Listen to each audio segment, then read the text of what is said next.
Seen Again? Seen Again. This week, written and directed by a director and multiple time on the show already, Shane Black.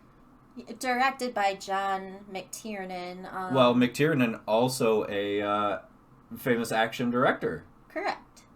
And apparently he went to prison a few years ago. There was like a conspiracy I'm sorry, what? I don't know all of the details, but apparently I don't know if it was a producer or someone he was working with, but he didn't trust them entirely, so I guess he hired someone to, like, spy on them, and then something about he might have hired someone to also do the same thing to his ex-wife, so he actually, I guess, was in prison, and he had people like Samuel L. Jackson and a few other people he worked with, like, wrote letters to, like, help clear his name, and we won't really get into anything more because that's like a whole... There's a lot of alleged. ...other story, but this is the same guy that directed the movie we're talking about tonight, Last Action Hero and Die Hard.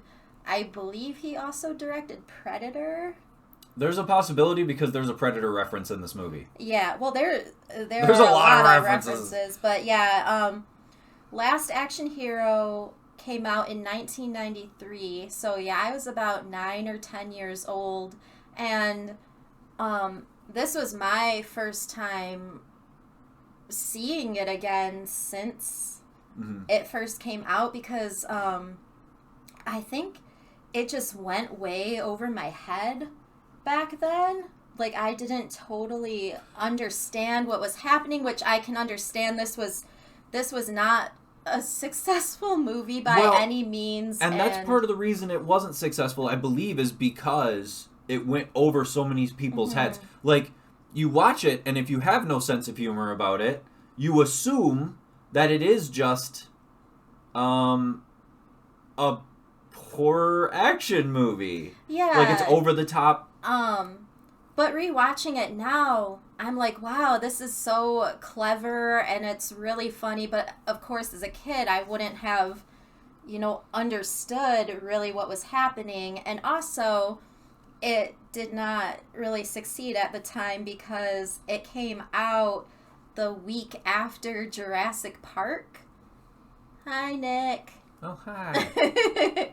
Thanks for joining us.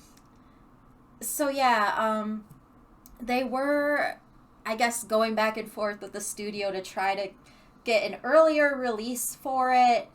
And the studio was like, no, we've been promoting this to be like the next big blockbuster. It has to come out in the summer. Otherwise, we're going to lose money every weekend of the summer that this movie does not come out. So in hindsight, they would have been smart to hold it off until August. Because Jurassic Park came out the week before. And dominated for months. I can still remember when Jurassic Park came out, and I do not remember much about this movie coming out. I remember I eventually did see it, like, when it hit home video.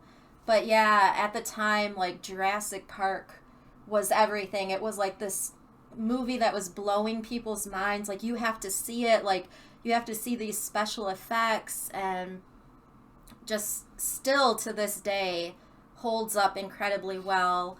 Although I do think Last Action Hero does as well. Like, and here we go again, talking about Jurassic Park when we should be talking But that's the thing, like, so this came out the week after Jurassic Park, and it did open in second place, but of course it was Jurassic Park's second week at the box office, and it just kept holding on to the number one spot. Yeah, Jurassic Park held on to that number one spot for, I believe, like 3 months. It was a long time.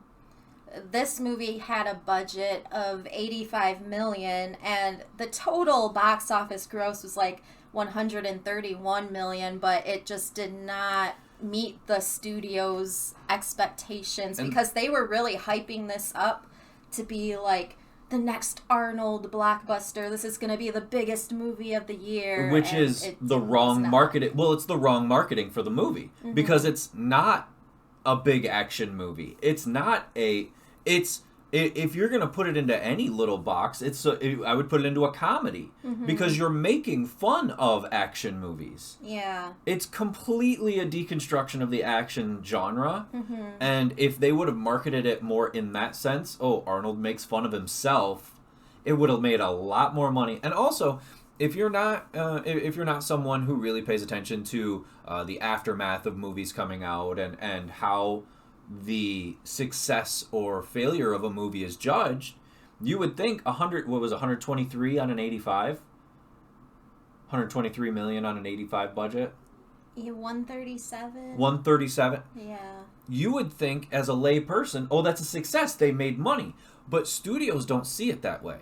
A studio sees a success as making 3, 5, 10 times the amount of money you put into it. Mm-hmm.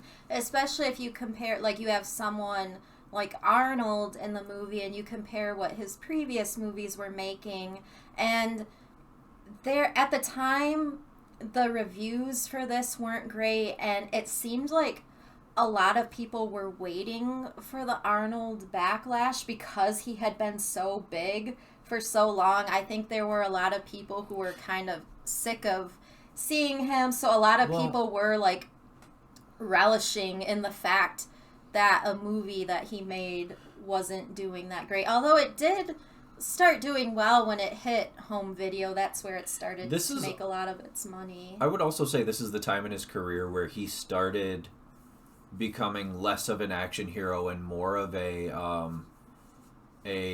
household name kind of thing. Mm-hmm. Because around this time and slightly before this would have been where you get Junior, Kindergarten Cop, Twins. Not Twins. What's the other one? A few years prior. No, that's what I'm saying. Like, he already had started to try to take those steps away from just being big action guy. But then Terminator 2 was like 91, 92, and this was just the next year after. And then even though this movie didn't do well, the following year was True Lies. I loved True Lies. That was a big movie. And that's another deconstruction of the action genre, where everybody's looking at these things going on. All the characters are watching the things go on around them and go, this is stupid. Anyway, let's get into some of the cast of this. Because we have Arnold, and we actually have Arnold. One of the things people forget about him is that he has fantastic comic timing. Very charismatic. Always has. Yeah. When he does comedy extremely well. Mm-hmm. We have Tom Noonan for a minute. A couple minutes of Noonan. We are big fans of Tom Noonan. If you're not familiar with Tom Noonan, I guarantee you do know You've seen who him. He is. In recent years, he was in a small horror movie called The House of the Devil. He's Super like creepy the creepy husband that hires this young babysitter. Growing up, one of my favorite movies ever was The Monster Squad, and he played Frankenstein's monster in that. In Manhunter, he was Francis Dollarhide. He's the Red Dragon. Yes. Yes. Just so many movies over the years. When we first got together, I kept telling her about this episode of Tales from the Dark Side. Yeah. That it's the entire episode is just two of my favorite actors that not very many people know about, and it's Tom Noonan and Danny Aiello. Mm-hmm. And I kept telling her about this episode for a few years, and then, what was it, my birthday a couple years ago? Yeah. She bought me the Total Series box set of Tales from the Dark Side, and I found it, and we got to watch it, and it is just as good as I remembered, because it's not, like, scary, it's just eerie in the sense of you really don't understand what's happening until the last moment. Yeah. And then you kind of get like this melancholy feeling at the end. And both of them, legendary Danny Aiello and Tom Noonan, not being creepy, but being very like solemn in that. Yeah. So yeah, Tom Noonan in is this, he plays this character called the Ripper, who's like you assume he's kind of he was a villain in a past Jack Slater movie, and you kind of get almost like cold open stuff from him. Mm-hmm. Like, the Ripper thing is the cold open of the movie. He's got these prosthetics that make him look super scary on, and he has this really cool, very action villainy axe. Mm-hmm. Yeah. He's a very, like, tall man. Oh, he's got to be, what, 6'7"? I'm not exactly sure. I'm looking it up. But, check the old IMDb. And then, of course, watching this now, like, going back and watching it, it's like, oh my gosh, it's that guy, like, Charles Dance, what is his character's name in this? Like, Benedict? Yes. Of course, fans of Game of Thrones would recognize him as Tywin Lannister. Oh, he's only 6'5". So he's like the same height as you. And just slightly taller. Yeah. The kid in this is played by Austin O'Brien. Who, at the time this movie came out, was being looked at as having a career. Like, he was going to be a thing. Like, he was in My Girl 2. After this movie, he would go on to do, like, The Babysitter's Club. He was Marianne's boyfriend. And then, yeah, he kind of just, like, disappeared. He's a photographer now, so it's not like he's not doing well for himself. He just left the business. Right. We have F. Murray Abraham, which there are a lot of jokes about Amadeus in this movie that are very clever. Anytime, he's on screen, Danny is like, that's the guy that killed Mozart. Yeah. No, that's the guy that killed Mozart. And at some point, Arnold looks at him and goes, he says you killed some guy named Mozart. Yeah. And he's like, who? It's a good joke. Yeah. We've got other actors like Anthony Quinn, Art Carney, Mercedes Ruehl plays Danny's mom. Frank McRae plays the chief, the police chief. Bridget Wilson plays Arnold's daughter in this. Madison? Is that her name? Yes. Okay. Which also she's given. Bridget Wilson is the only person in this who, as an actress, is given a different name in the real world than she is in the actual real world. That was really hard to explain with words. And then Robert Prosky plays Nick. He is the older man who runs the theater, and he was in Mrs. Doubtfire. He was the producer of the TV show. Was he the one in Hook? Was he in Hook? Oh, Hook. I am trying to remember. I can't remember offhand. It's been a while since I've seen Hook. And then towards the end of the movie, Ian McKellen shows up as Death from the Bergman movie, which there are a lot of movie references that I appreciated. It goes beyond just your typical action fare. There's references to Macbeth and of course the Seventh Seal. But yeah, I think this movie is very fun to watch and very clever. I feel like this is a movie that should be shown in writing classes. Because yes. Yeah, there's a lot of subtle stuff, a lot of attention to detail that's really funny. And what's even more funny is this movie was written to be a parody of action films that were written by Shane Black. And actually, the original screenplay was written by these two men named Zach Penn and Adam Leff. And you can, I guess, find their original script somewhere on the internet because it's very different from what this turned out to be.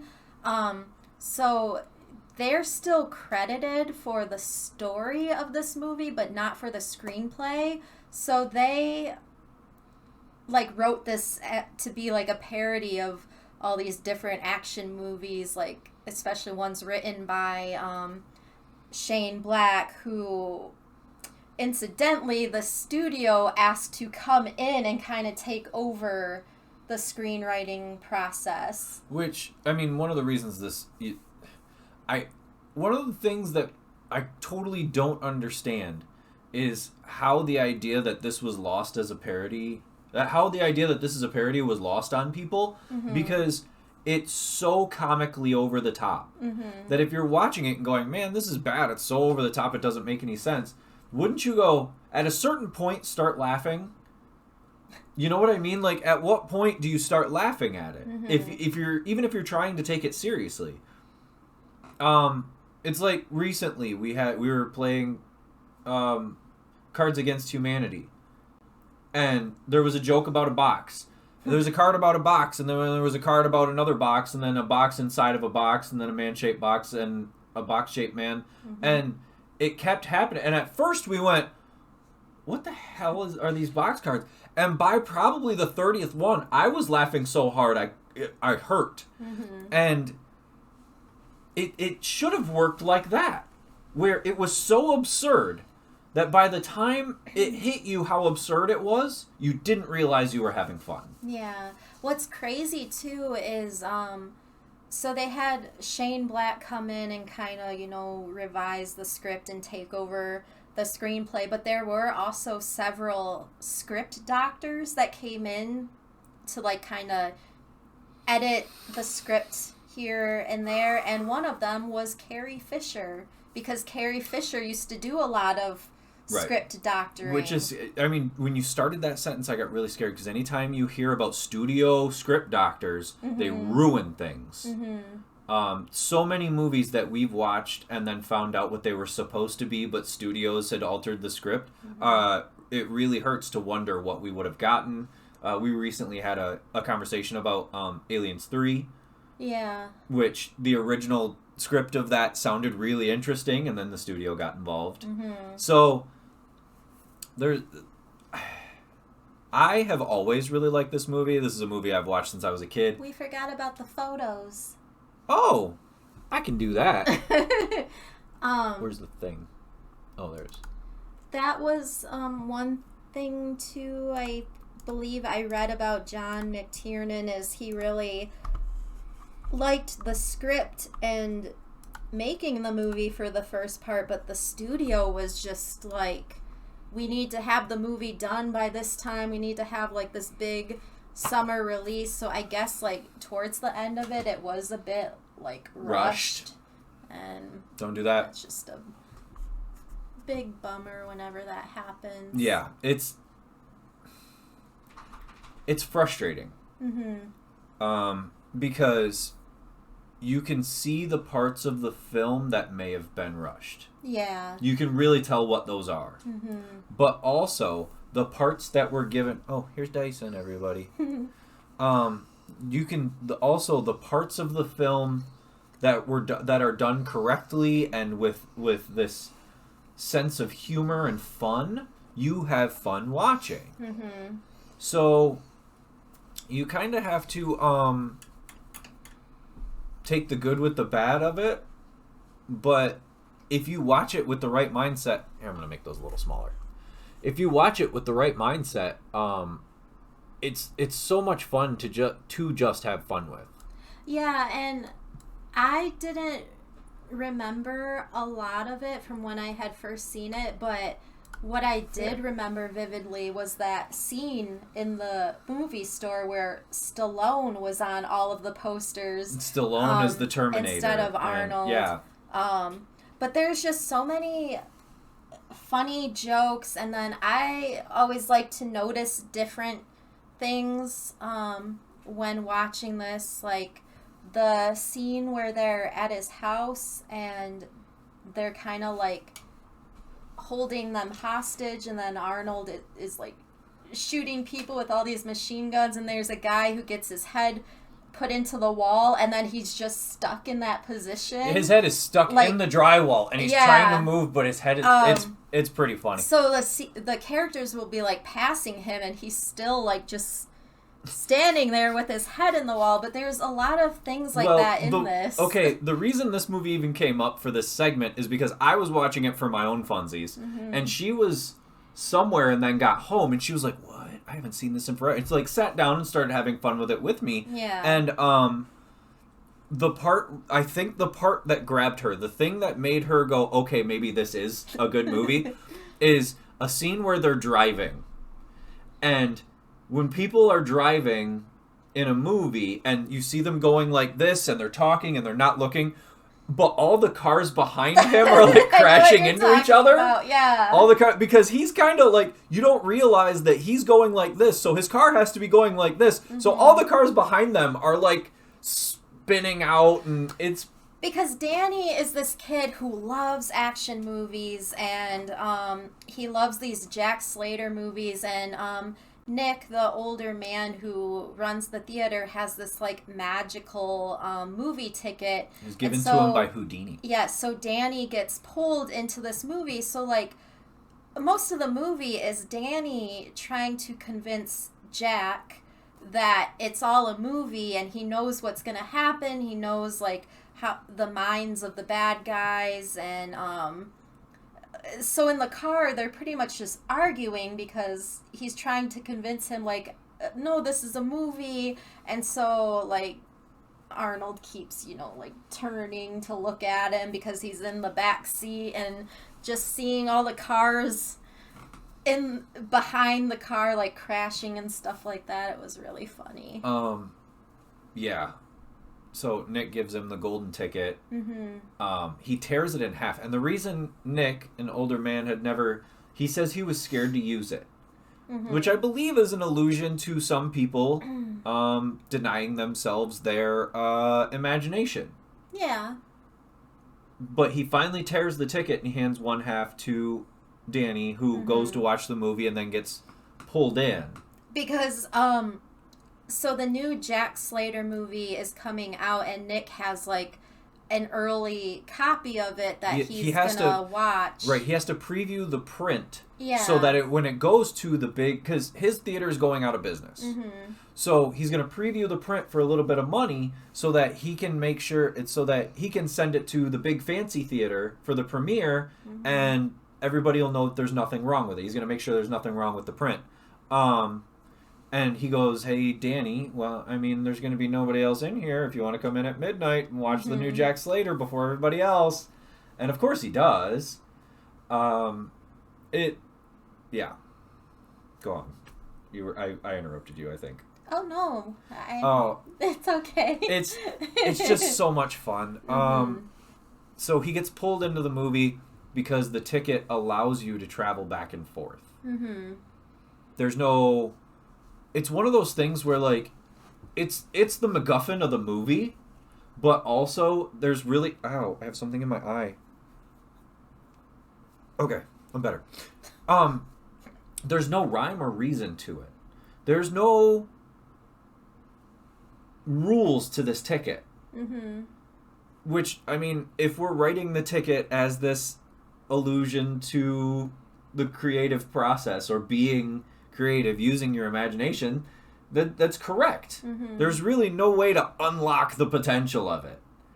And so he spends most of the movie in the movie world communicating with movie things as a real person. It kind of keeps going back and forth. Like, it's this young kid who loves action movies, and then it's like a movie within a movie, and then it goes back to just being like a movie, because then Jack eventually gets pulled out of the movie too and gets brought into Danny's world because the villain Benedict gets the ticket from Danny, and when he is realizing he can go through, and then there's that funny segment where the Twilight Zone is on TV. Oh, he puts his hand through the wall, and then he has his TV on, and it's old black and white things. And he puts his hand through the wall, and as soon as he pulls it back, the Twilight Zone theme starts playing. And then he looks at the TV like he understands what just happened. Like, that's weird that the Twilight Zone theme started playing as I did that. But then I mean, later in the movie when they do enter the real world and they're interacting with the real world, there's actually a super scary scene in this movie where Benedict finds a guy and murders someone. He shoots him like 10 times. Yeah, because so he's walking down the streets, and this is Los Angeles, is it, or is it? Yeah. Oh no, they're in New York. They're like the. Oh, okay. Yeah. Sorry, I have to sneeze, and it's kind of just sitting there. Do you want me to? No. Okay. Hold on. Okay. Bless you. Thank you. No matter how adorable it was. Good. So. That's cute.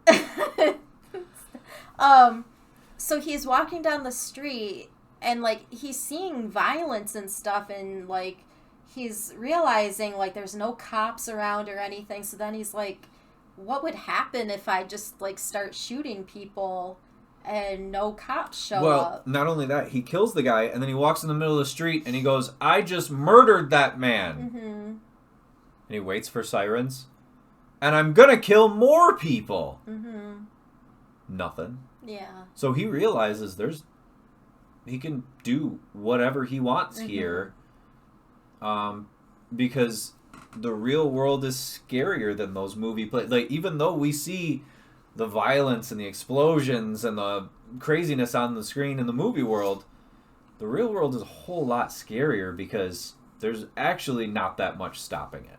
And there's not, in the movie world, we see there's really not a lot at stake. Like Arnold gets shot and stuff, but he's never seriously harmed, and there's like a cartoon cat cop and stuff like that. It's like the black and white digitization of Humphrey Bogart. Oh yeah. But yeah, so what you just said is a totally important thing, because in the movie we see Jack get hit by cars and get shot and all this stuff, and he can that one scene where he jumps out the window and he's doing the flips and stuff. But then it comes to the real world and they barely get into a little like fender bender car crash, and he goes, ow! Yeah. He's like, that really hurt. And he goes, yeah, this is the real world. Like, stuff actually hurts here. And, like, you see, like, this, like, existential crisis. Arnold actually does a really good job of having a moment of crisis, of, oh, no. Like, I don't matter in the grand scheme of things. And there are parts that are of this movie that are bigger than the movie itself, I believe. But it's never boring. Like, it's always fun. Even towards the end, the big premiere of the movie, that's pretty entertaining because we have both Arnolds together in this world, and then Jack Slater doesn't realize, when he starts also to realize that he's not real and that the memories that he has like aren't real, like the Ripper gets brought in and he's at the premiere and everyone's like, oh, like you're the actor dressed up in costume, but then we also see Tom Noonan, like the real Tom Noonan. There's just so picture of JCVD much here. Oh yeah. But also like we see Jack Slater try to save the real Arnold, because in Benedict's mind, if he kills Arnold, there can't be any more Slater. So he tries to assassinate Arnold Schwarzenegger real world so that he can get rid of Jack Slater's future. And we end up on the, I believe they're, what's the name of the theater they're at? It's a famous theater in New York. And they're on, the climax of the film is on the roof of it. And it's almost a rehashing of the first scene we see, where we see Jack Slater's son get killed by the Ripper. And the ending sequence is really good. Like, you actually, it's funny because you see those same things in the movie world and you're like, oh, action movie. Then you see the end of this and you feel the stakes if you're not paying attention.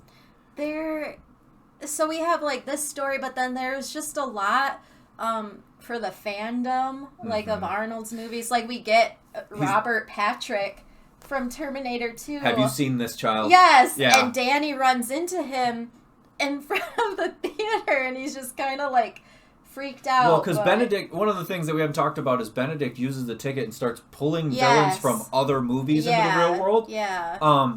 And then also there's a scene where Jack Slater he's running from an attack helicopter with giant machine guns on it, and the machine gun has a laser sight, and it stops on his forehead, and you're like, oh, it's Predator. Like, there's a couple scenes where you're like, oh, I know what movie that's referring to.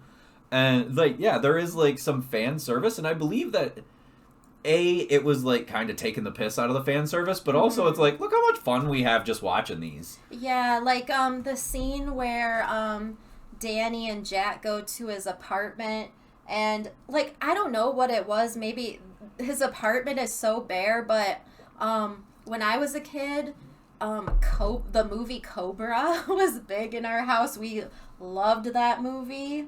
And there was always that scene, you know, where Sylvester Stallone is, like, cutting the pizza with scissors. And I don't know why, but, like, Jack's apartment kind of reminded me of his in that movie. But, yeah. Because Cobra's it's just like a chair and a desk. Cobra's another movie that I feel like we should rewatch. Oh, God, it's so bad. Brian Thompson, though. Yeah. Yeah. But, which also, you're talking about his apartment's so bare, and yeah, that might be a reference to Cobra, but also he turns and just shoots his closet door. Yeah. How'd you know there was a guy in there? There's always a guy. Yeah, and then he just has all the same shoes, same boots, same outfits. jackets. He has a rack in his closet just full of guns. Yeah. And it's not like a gun rack. It's like, it looks like it should be clothes there, but it's guns organized in the same way you would organize clothes. Yeah. It's pretty funny. I don't know. This movie is a lot of fun, and it's very clever, and it does make you feel bad to think, like, wow, like, no one really appreciated it when it came out, and nobody got the joke. Critics just, like, hated it, and Which, this it is came one of those out movies. the same time as Jurassic Park, and that just doomed it. But this is one of those like, movies like that a cult classic now. I like to call out. Like, I would like to have conversations with the returned minds of, like, Siskel and Ebert, because they tore this movie to shreds. And if I could hang out with their ghosts for a minute and watch this movie with them and be like, okay, now that we understand what it's supposed to be, do you change your mind? Because in their segments, they tore this movie to shreds. He hated it. It's weird. I was reading some of the reviews, and you can tell a lot of people did not get this, because there were some reviewers that even said, like, this movie was not fun to watch. Like, and then there were some people that were like, this movie is just too aware of itself, and it's not as fun as it should be. And which is such a change, because you go, I mean, yeah, 20 years in the future, almost 30, and you get Deadpool. So many movies now that are literally using just this aware kind of formula. Like, yeah. Especially, like, we were talking about Scream earlier, and that movie is fully aware of what it's doing. Took the genre to completely different places. So, which the first Scream is the exact same thing as that. Yeah. And that was only, what would you say, this was 93? Yeah, it's only 4 years later? Scream came out like 2 or 3 years after this, so I just think maybe this movie, when you think about it, was a little ahead of its time. Way ahead of its time. And this movie and True Lies are two of the movies that Arnold has always wanted to make sequels to, because he loved making both of those movies. And I've always heard of rumors about a True Lies 2, because, like, James Cameron has also, you know, wanted to follow it up. But... I'll do this again, because I did this on our Christmas special, okay? Arnold, I don't even know if you watch YouTube videos. But if you see this, and you want to make a Last Action Hero, like, sequel, kind of requel kind of thing, I will write that. And I will make it exactly what you want, because I get it.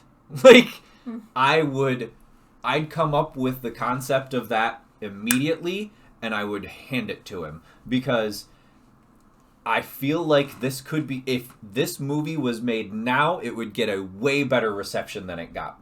So if we take everything that's happened, what if Because now every movie's a deconstruction movie. Mm-hmm. So how do you, like, all you have to do is turn that on its head, really. Or make it, like the silliness of grittiness. Mm-hmm. Is the same, instead of over-the-top explosions and action, what if we take, because now everything's dark and gritty and broody. Just do that same thing and turn it on its head. You know what I mean? Where, like, because what would happen if dark, gritty, broody action hero got brought into our real world? Mm-hmm. What do you mean there's a pandemic? What is that? You know what I mean? It's scarier in the real world still. So, hey, Shane, Arnold, you ever want to write that sequel to Last Action Hero, I'm here for it, and I want to do it. All right.